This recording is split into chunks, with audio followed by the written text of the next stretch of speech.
নরেন্দ্র মোদীর থেকে যোগীর হাতে যাচ্ছে রামলালাকে রক্ষা করার ভার। রামলালার অস্থায়ী মন্দিরে কড়া নিরাপত্তা ব্যবস্থা থাকলেও বড় রকমের হামলা হয় 2005 সালে, যদিও তার রুখে দিয়েছিল কেন্দ্রীয় বাহিনী। মৃত্যু হয় 5 জঙ্গির। জানুয়ারি পড়তেই অযোধ্যায় কাউন্টডাউন শুরু হয়ে গিয়েছে। 22 জানুয়ারি নতুন মন্দিরে অধিষ্ঠিত হবেন রামলালা।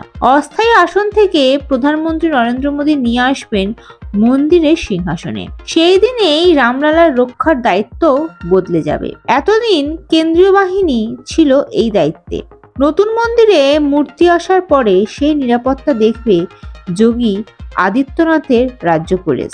দীর্ঘ সময় ধরে বিতর্ক চলায় স্পর্শকাতর এলাকা হিসাবেই চিহ্নিত অযোধ্যা। বিশেষ করে যেখানে রামলালার মূর্তি রাখা ছিল সেখানে নিরাপত্তা বলয় ভেঙে পাখিও গলতে পারে না। ভক্তেরা গেলে তাদের সঙ্গে থাকা যাবতীয় কিছু বাইরে রেখে যেতে হতো রামলালার অস্থায়ী মন্দির চত্বরে। তার আগে দফায় দফায় তল্লাশি হতো।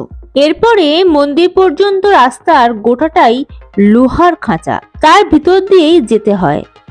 খাঁচার বাইরে বন্দুকধারীদের কড়া পাহারা, আর মূর্তির সামনে গিয়েও কয়েক মুহূর্তের বেশি দাঁড়ানোর উপায় নেই। প্রণাম সেরে নকুলদানা প্রসাদ নিতে যেটুকু সময়, রীতিমতো কঠিন নিরাপত্তা বলয় পার হয়ে মূর্তি পর্যন্ত যাওয়া এবং ফেরা। সেই দিনটাও শেষ হতে চলেছে আগামী 22 জানুয়ারি। অযোধ্যার বিতর্কিত সৌধ রক্ষার দায়িত্ব একটা সময় উত্তরপ্রদেশ পুলিশের হাতেই ছিল। বিজেপি সরকারের মুখ্যমন্ত্রী কল্যাণ সিংহের সময় 1992 সালের 6 ডিসেম্বর বিতর্কিত সৌধ ভেঙে ফেলে মন্দিরপন্থীদের কর সেবকেরা। এরপরেই সুপ্রিম কোর্টের নির্দেশে কেন্দ্রীয় নিরাপত্তা ব্যবস্থা হয়। দীর্ঘ 30 বছর সেই দায়িত্ব পালন করে আসছে সিআরপিএফ। এবার তার সমাপ্তির পালা। 22 জানুয়ারি নতুন মন্দিরের প্রাণ প্রতিষ্ঠার পরেই নিরাপত্তার দায়িত্ব নেবে উত্তরপ্রদেশ পুলিশের স্পেশাল সিকিউরিটি ফোর্স। তবে নিরাপত্তা নিয়ে খুব একটা নরম হবে না উত্তরপ্রদেশের পুলিশ।